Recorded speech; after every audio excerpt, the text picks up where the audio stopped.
This world is hard. How do you not be miserable in it?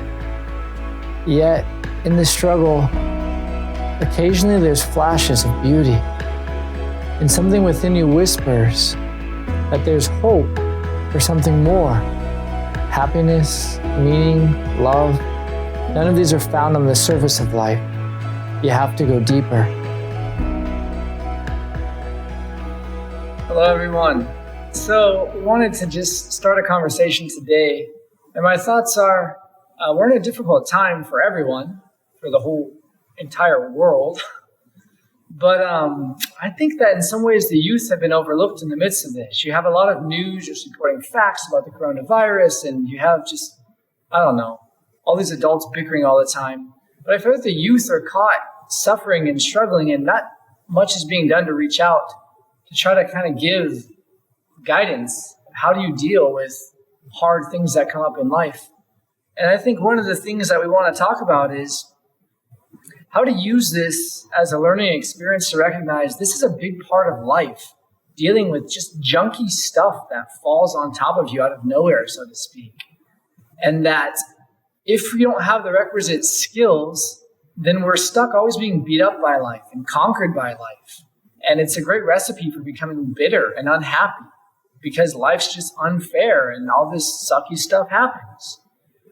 So really, it's a time to discover, to be happy takes incredible strength. It's hard, and it takes some skill and some learning.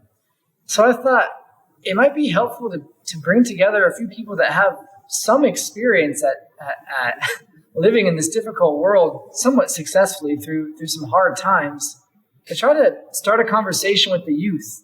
Because too often, adults are just kind of looking down upon youth, giving commands and orders, and gosh, it's not helpful, huh? And as young people, you've got great desire, great passion, but also you're dealing with a lot. There's just a lot of hard stuff going on in your lives.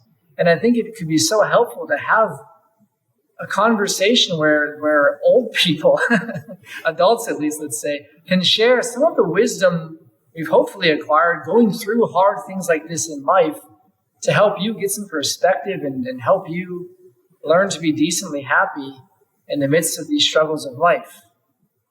So I guess maybe that's the opening question here is how do you deal with junky stuff when it shows up in your life, on your doorstep, in your face?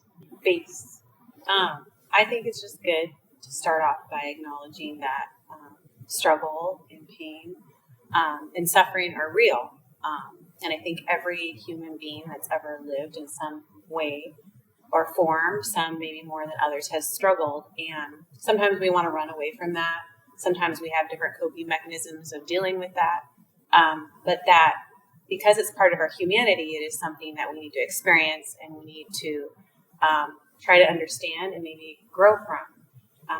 And no matter what struggle you have, I think one thing that I personally struggle with, and I think every human does, is comparing that struggle to other struggles to think, well, I don't have it as bad as this person, so my pain may be silly or stupid, or I want to hide it or repress it.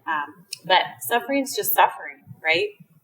If you're hurting, you're hurting, whether it's because you've lost somebody you loved, had a bad breakup, or you stubbed your toe. It's suffering, and God gives us the ability to take that suffering and actually grow from it and turn it into goodness and grace. So I think that's the ultimate goal, is to try to take bad situations and pain and turn it into something good, beautiful. Yeah, I would agree. I think it's important that we try to embrace the suffering as much as we can, as much as it hurts in that moment, to understand, to see it for what it is, but not to allow ourselves to, wallow in it and to really allow it to consume us, but to recognize it for what it is and to deal with it, to look at it head on when you can, and deal with it and see it as an opportunity to learn, an opportunity to hopefully grow, grow closer in your faith, grow in your own mental fortitude, I think. A lot of times, we see suffering and like Ruth said, we just want to run from it. We want to hide from it. We want to deny that it's there. when, so much more fruit could be born of looking at it and attacking it, recognizing it for what it is, and then moving on, turning the page, ripping the Band-Aid off, so to speak, and then just allowing yourself to heal. A lot of times I think we prevent ourselves from being able to heal because we get so caught up. And it's so easy to take grief and to allow it to haunt you over a long period of time. I know, for me, that's certainly something I struggle with, and I think a lot of folks do.